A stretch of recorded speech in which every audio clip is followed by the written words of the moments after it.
तो हेलो दोस्तों, आज की वीडियो में हम सीखने वाले हैं IUPAC नाम को, यानी IUPAC नाम को बिल्कुल स्टार्टिंग से यानी बिल्कुल जीरो लेवल से आज हम इसको समझने वाले हैं। तो IUPAC के कुछ रूल होते हैं, कुछ नियम होते हैं। अगर आपको उन रूल का पता है ना तो आप जो है ना IUPAC नाम को बिल्कुल चुटकियों में निकाल सकते हो। अगर आपको रूल नहीं पता ना तो IUPAC आप बिल्कुल भी नहीं लिख सकते हो, आप इसका नाम बिल्कुल भी नहीं लिख सकते। तो आपको जो है ना रूल का पता होना बिल्कुल बहुत ज़रूरी है। तो सबसे पहले हम जो है ना इसके रूल को समझेंगे, फिर हम अपने जो है ना IUPAC नाम को लिखेंगे। तो इसके रूल क्या होते हैं ये मैंने लिखे हैं। तो ये पहला रूल क्या है, इसकी लंबी श्रृंखला का चयन करें। जो हमारी श्रृंखला होनी चाहिए ना, ये श्रृंखला जो है ये श्रृंखला हमारी लंबी से लंबी होनी चाहिए, यानी बड़ी लंबी श्रृंखला का हमें चयन करना है। नंबर 2, कार्बन की संख्या गिने, यानी कार्बन की संख्या ही हमें गिननी है। जो है ना संख्या, हमें कार्बन की संख्या गिननी है। ठीक है, आगे क्या, नंबरिंग उस तरफ से करें जिधर से शाखा नज़दीक पड़े, यानी जो ये हमारी है ना ये शाखा जो निकल रही है ये क्या शाखा है, और हमें नंबरिंग उधर से करनी है जिधर से ये शाखा नज़दीक पड़े। ठीक है, जब हम IUPAC नाम लिखेंगे ना, आपके जब सारे नियम हम इस पर फॉलो करेंगे तो आपके सारे डाउट क्लियर हो जाएंगे।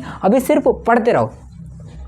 अगला क्या है, शाखा का नाम उसकी स्थिति के अनुसार पहले लिखें, यानी जो शाखा है ना उसकी स्थिति के अनुसार जो है ना उसका नाम हमें सबसे पहले, यानी स्टार्टिंग में जो है ना हमें किसका नाम लिखना है, शाखा का नाम लिखना है, वो भी इसकी स्थिति के अनुसार। स्थिति क्या होती है, यानी ये जो है ना कितने नंबर पर है। ठीक है, शाखा जो है ना कितने नंबर पर है वो इसकी स्थिति होती है। ठीक है, आगे क्या, शाखा एक से अधिक हो तो उसका नाम वर्णमाला क्रम में लिखें। अगर शाखा एक से अधिक है ना तो उसका नाम जो है ना वर्णमाला यानी क्रम में लिखना है। ठीक है, आगे क्या है, यदि शाखा एक से अधिक हो, अगर शाखा एक से अधिक है ना तो एक हम लगाएंगे डाई लगाएंगे, अगर 2 है तो डाई लगाएंगे, 3 है तो ट्राई लगाएंगे, 4 है तो ट्रेट्रो लगाएंगे, और इसी तरह जो है ना हम आगे जो है ना जैसे जैसे हमारी शाखा बढ़ती जाएगी ऐसे हम जो है ना उसके नाम को लिख देंगे। ठीक है, ये क्या है हमारा C इक्वल बॉन्ड। अगर C में अगर हमारा सिंगल बॉन्ड है, सिंगल बॉन्ड में हम क्या लगाएंगे, N लगाएंगे। जैसे हमारा ब्यूट है ना तो अगर हम N लगाएंगे ना तो ये क्या हो जाएगा, ब्यूट का ब्यूटेन हो जाएगा। अगर सिंगल बॉन्ड है, अगर डबल बॉन्ड है तो डबल बॉन्ड में हमारा क्या हो जाएगा, ब्यूट का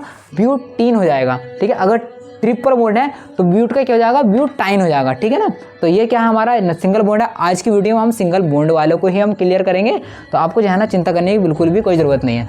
जब हम इन सारे नियमों को जो है ना इसमें फॉलो करेंगे ना आपके सारे डाउट क्लियर हो जाएंगे। तो सबसे पहले मैंने ये रखा है, हम इसको लिखते हैं, इसका IUPAC नाम क्या हो सकता है।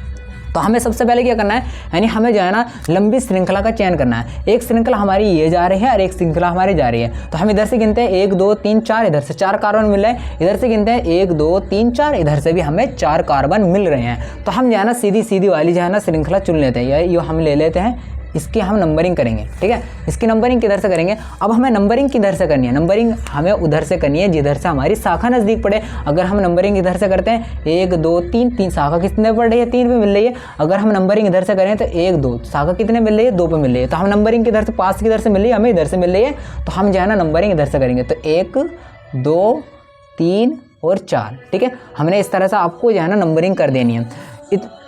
फिर हम जो है ना सबसे पहले हमने क्या पढ़ा था, इस सबसे पहले जो है ना शाखा का नाम लिखा, वो भी इसकी स्थिति के अनुसार। तो हमारी शाखा कितने पे है, हमारी शाखा है 2 पे, तो हमारी शाखा है 2 पे, तो हम लगा देंगे 2। ठीक है, 2 लिखेंगे। और ये क्या हमारा CH3 क्या होता है, मेथिल होता है, तो हम लिखेंगे 2 मेथिल। अब कार्बन कितने हैं, कार्बन है हमारे 4 कार्बन के लिए हम क्या लिखते हैं, 4 कार्बन के लिखते हैं ब्यूट लिखते हैं। तो हम लिख देंगे यहाँ ब्यूट।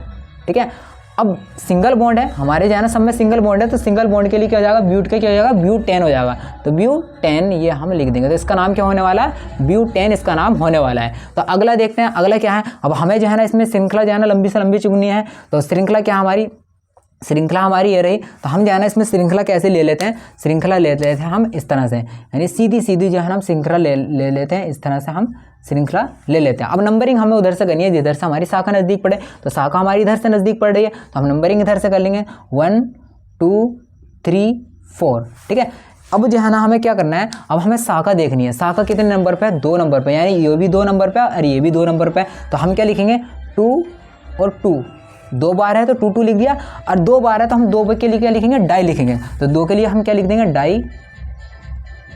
और श्रृंखला में क्या CH3 है, CH3 क्या लिखेंगे, मैथिल लिखेंगे। तो डाई मैथिल। और कार्बन कितने हैं, कार्बन हमारे 4 हैं, तो 4 के लिए क्या लिखते हैं, हम ब्यूट लिखते हैं। और सिंगल बॉन्ड है तो ब्यूट का क्या होगा, ब्यूटेन हो जाएगा। ठीक है, ब्यूटेन। ठीक है,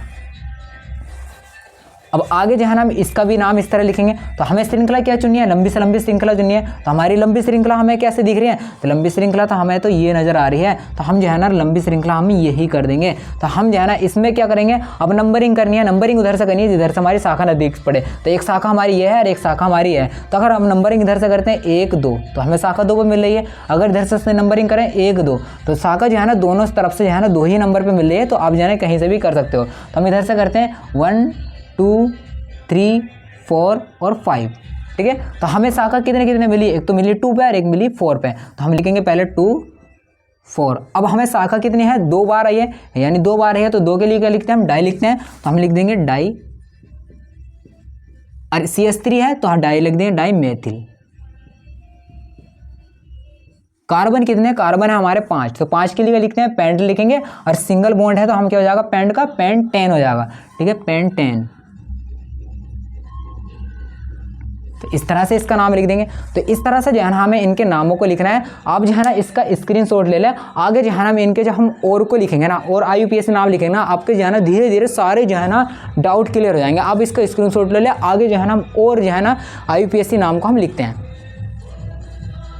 तो ये रहे अब हमारे अगले जिनका नाम हमें लिखना है। तो हमारा पहला क्या है उसको हम देखते हैं। तो इसमें कोई श्रृंखला नहीं दे रखी, इसमें सीधी सीधी हम इसमें नंबर कर देंगे। तो ये नंबर चाहे आप इधर से कर सकते हो, इधर से कर सकते हो। इधर से करेंगे तो 1 2 3 4। तो 4 इसमें हमारे कार्बन है। तो 4 के लिए क्या लिखते हैं हम, 4 के लिए लिखते हैं ब्यूट लिखते हैं। तो 4 के लिए क्या लिखेंगे हम, ब्यूट लिख देंगे, ब्यूट। अरे सिंगल बॉन्ड है तो सिंगल बॉन्ड के लिए हम क्या लगाते हैं, एन लगाते हैं। तो ब्यूट का क्या हो जाएगा, ब्यूटेन हो जाएगा, ठीक है, ब्यूटेन हमारा ये हो जाएगा। बस इसका नाम बस इतना ही रहने वाला है।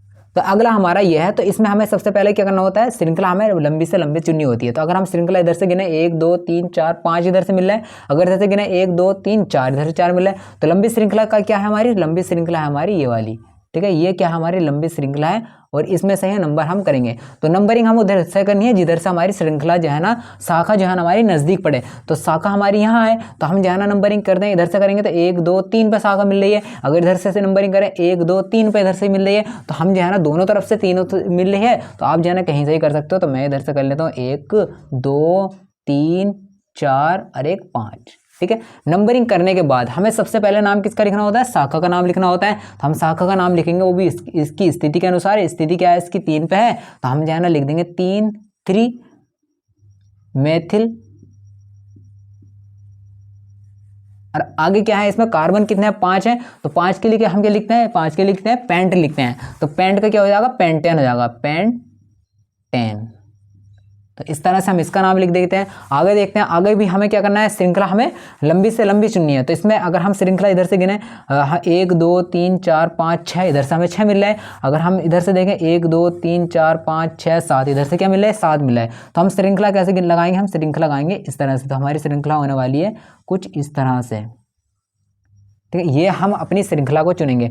तो अब हम नंबरिंग किधर से करें, नंबरिंग हमें उधर से करनी है जिधर से हमारी शाखा नज़दीक पड़े। अगर हम नंबरिंग इधर से करते हैं 1 2 3 पे हमें शाखा मिल रही है। अगर इधर से करेंगे तो इधर से ज़्यादा नंबर पर मिलेगी। तो हम नंबरिंग किधर से कर लेते हैं, इधर से कर लेते हैं 1 2 और ये आ गया हमारा 3 4 5 6 7, ठीक है। तो इस तरह से हमने नंबरिंग कर दी। तो शाखा क्या हमारी, शाखा यू है। तो शाखा हम जो है ना क्या लिखेंगे, शाखा का नाम पहले लिखेंगे। तो शाखा हमारी कितने पे है, 3 पे है। तो हम लिख देंगे 3 मेथिल, 3 मेथिल। और कितने कार्बन है इसमें, 7 कार्बन है। तो 7 के लिए क्या है, हेप्ट है। तो हेप्ट का क्या हो जाएगा, हेप्टेन होने वाला है। तो हेप्टेन हम इसका कर देंगे, 3 मेथिल हेप्टेन। इतना कर देंगे। तो इतना हमें करना है। तो आगे हम इसका नाम लिखते हैं। इसका हमें लंबी से लंबी श्रृंखला देखनी है। तो लंबी श्रृंखला तो हमें ऐसी दिख रही है सीधी सीधी। तो हम जो है ना इधर से हम इसकी श्रृंखला क्या हो जाएगी, हमारी नंबरिंग करने की हमारी श्रृंखला ये हो जाएगी। अब नंबरिंग हमें उधर से करनी है जिधर से हमारी ये शाखा नज़दीक पड़े। अगर हम इधर से देखते हैं 1 2 3 4 पे शाखा मिल रही है। अगर इधर से देखें 1 2 3 इधर से 4 पे मिल रही है। तो नंबरिंग आप कहीं से कर सकते हो। तो इधर से करते हैं 1 2 3 4 5 6 और 1 7, कर दी हमने नंबरिंग। अब हमें शाखा का नाम सबसे पहले लिखना है। तो शाखा का नाम हम पहले लिखेंगे। तो हमें शाखा कितने मिल रही है, 4 में मिल रही है। तो 4 हम लिखेंगे यहाँ, 4 मेथिल। और इसमें कार्बन कितने हैं, इसमें 7। तो 7 हम 7 के लिए क्या लिखते हैं, हेप्ट लिखते हैं। तो हेप्ट का क्या हो जाएगा, हेप्टेन। 10 हो जाएगा। ठीक है, 4 मेथिल हेप्टेन ये हो जाएगा। अब इसको देखते हैं, इसमें हमारा क्या है, हम श्रृंखला हमारी सीधी सीधी हमें ऐसे दिख रही है, तो हम जो है ना इसका इस तरह से, ये इस तरह से है हमारी ये श्रृंखला हमारी इस तरह से। तो नंबरिंग हम कहीं से कर सकते हैं, इधर से कर लें, 1 2 3 और एक 4 4 ही हो जाएगी और 5 भी हमारी ये हो जाएगी। तो कितने कार्बन है इसमें, 5 है, तो 5 के लिए इसमें कोई श्रृंखला तो है नहीं, तो हम जो है ना 5 के लिए क्या है, पेंट है, तो हम पेंट का क्या लिख देंगे, पेंटेन कर देंगे, पेंटेन। ठीक है, आगे देखते हैं, आगे ये हमारी इस तरह की है, तो आगे हम इसमें क्या करेंगे, श्रृंखला हमें लंबी से लंबी चुननी है। तो अगर हम श्रृंखला कैसे हमारी लंबी लंबी, तो हमें श्रृंखला तो हमें इस तरह से दिख रही है, इस तरह से, तो हम जो है ना चयन किसे करेंगे, इधर से करेंगे। तो अब हमें चयन, हमें गिनती किधर से करनी है, गिनती उधर से करनी है जिधर से हमारी शाखा नज़दीक पड़े। अगर हम गिनती इधर से करते हैं 1 2 3 पर शाखा मिल रही है, अगर हम गिनती इधर से करते हैं 1 2 2 2 पे मिल रही है, तो हम क्या करेंगे, गिनती इधर से करेंगे। तो 1 2 3 4 5 और एक 6। ठीक है, अब हमें शाखा का नाम सबसे पहले लिखना है। तो शाखा हमें कितने पे मिल रही है, एक तो 2 पे मिल रही है और ये भी हमें 2 पे है, और क्या है फिर 4 पे है। तो क्या लिखेंगे, 2 2 और एक कितने पे है, 4 पे है, तो 4 लिख दिया। तो अब हमें कितने मिली, 3 मिली, तो 3 के लिए लिखते हैं ट्राई, लिखते हैं ट्राई मेथिल। अब कार्बन देखेंगे, कार्बन कितने हमारे पास है, 6, तो हम 6 का क्या लिखते हैं, 6 का लिखते हैं हेक्स लिखते हैं। तो हेक्स की जगह क्या हो जाएगा, हेक्सेन हो जाएगा। ठीक है, इस तरह से हम जो है ना IUPAC नाम को लिख देंगे। तो आपको जो है ना इसी तरह से IUPAC नाम को लिखना है। तो ये हमारा पार्ट नंबर 1 था। पार्ट 2 में जो है ना हम इसकी अगली टाइप्स क्या होती है उसको पढ़ेंगे। तो आप जो है ना ये सिंपल टाइप्स थी, तो सिंपल टाइप्स को आप इस तरह कर सकते हैं। ठीक है, तो वीडियो अच्छी लगी तो आपको लाइक करना है, और चैनल पे नए हैं तो चैनल को जरूर सब्सक्राइब कर लेना है। तो अगली जो हमारी वीडियो होगी वो जो है ना इसकी अगली टाइप के ऊपर होगी। तो ठीक है, मिलते हैं जो है ना आपसे अगली वीडियो में।